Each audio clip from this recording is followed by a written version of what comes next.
لیکن یہ قرآن کریم کی برکت ہے اور یہ اس کا اعجاز ہے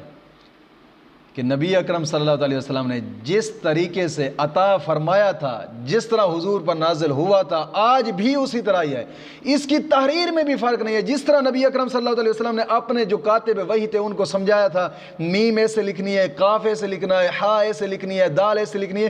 آج اس کی لکھائی میں بھی اسی طرح ہی آ رہا ہے۔ آج بھی علماء فرماتے ہیں کہ جب عربی قرآن کریم لکھو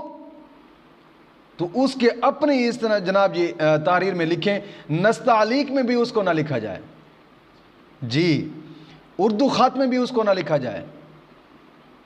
جس طرح خط نبی اکرم صلی اللہ علیہ وسلم نے خود سمجھایا تھا کہ میم کو گول کر کے لکھو،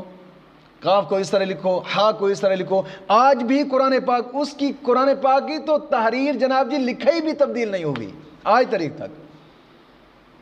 جی اسی طرح ہی آ رہا ہے۔ قرآن کریم میں کئی مثالیں اس کی ملتی ہیں۔ بئس الاسم الفسوق، سورۃ حجرات میں آیت نمبر 11 ہے